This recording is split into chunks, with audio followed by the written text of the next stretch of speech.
Greg is like a samurai. He's I'm telling you, man, surgical, you know. surgical, man. I just Effective.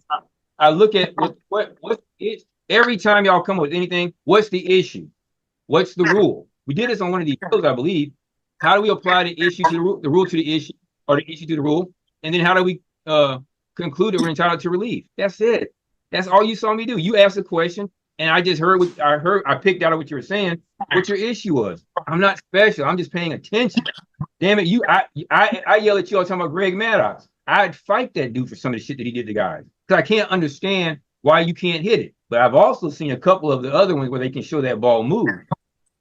He just knows what the issue is. If he knows you can't hit a slider, what's he going to throw? He may not throw you anything but X number of sliders, right? And he's going to find a way to get it over the plate. If he knows you can't hit what I'm starting to learn this stuff about pitchers. And some guys know what? If that motherfucker's bat slow, I'm going to throw it right down the pipe and he ain't going to hit it anyway, right? Mm-hmm. I watched Randy Johnson pitch and I was like, damn, it's almost like he's just putting the ball on top of the plate because he's so long, right, Ken? He was just so long. The ball is right here. You got to get around to it. It's the same thing with this right here.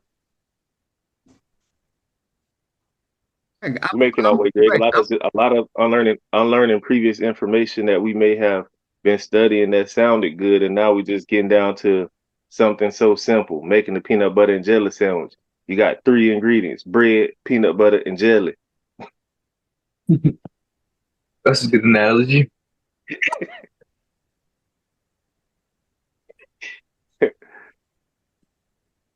So you just have to go find out. Let's find out what it says. Setting. I couldn't put it any better. Well, I ain't got nothing to do with that, and I'm not here to go after those people. That's between y'all and them. I just was asked to do some stuff, and I said I have no problem. So appellee this action elected not to sue on the support agreement, but instead initiated an action in support. By electing this court, she fortook her contract right to sue and instead submitted her claim to the powers of the support court. See, that's why I asked you about the independent action. The support court, in acting on her claim, was not bound by the terms of the parties' agreement. It was, however, obligated to comply with the procedures and requirements of the what? So you need to look this up, Rules of Civil Procedure Governing Actions for Support. And you know what state that is, what? Because what? We're in Pennsylvania, right? That's where the case is. But what are we looking at here? Are we on the screen that says Florida rules, or are we somewhere else? Oh, my bad. You're not looking at where it says case text? No, we see 12. Yeah, the rule 12.140 defenses. We still on that. Oh, damn, my bad, guys. Y'all got to tell me, hey, Greg. But you did switch over to Pennsylvania. Man, you be pulling from the Matrix. I'm already confused, and now we're looking at all this. Okay, now I apologize. So now did the screen just shift for y'all?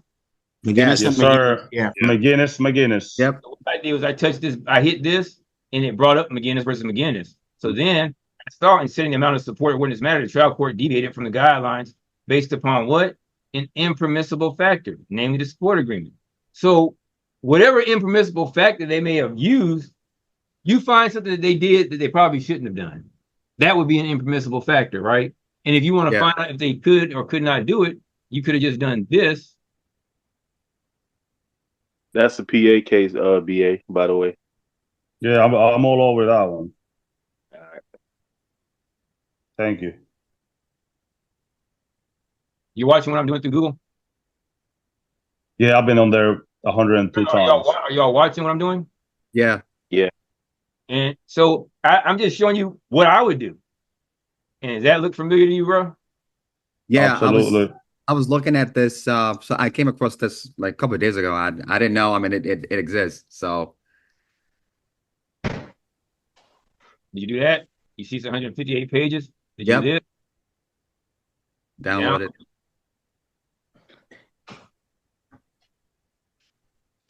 Let me take a minute or two. Come on. You come over here to find. I'm starting to believe that when you walk in their arm with that type of information, they're gonna be looking at us like, where these guys get this from?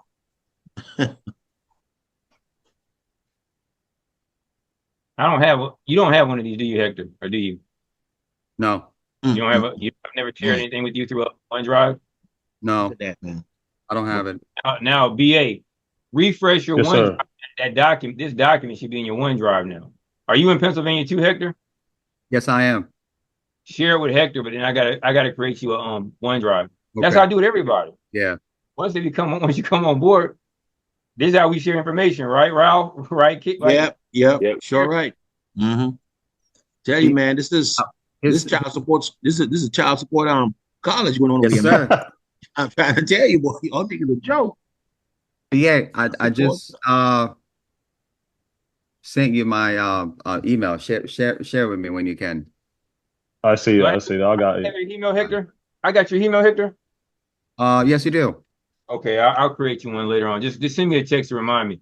So Okay. instead of the amount of support awarded in this matter, the trial court deviate from the guidelines based upon an impermissible factor, namely the support agreement. So what factor may they have deviated?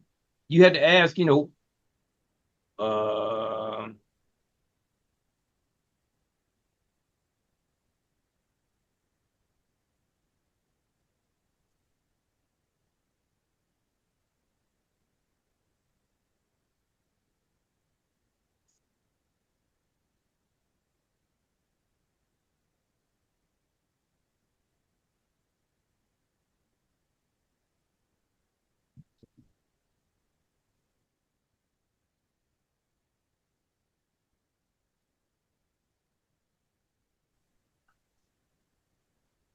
what state we looking for?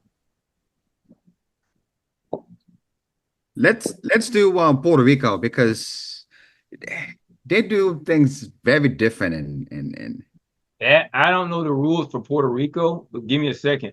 But I was expecting somebody to answer the damn question. What state? PA. There we go. Yeah. yeah, yep.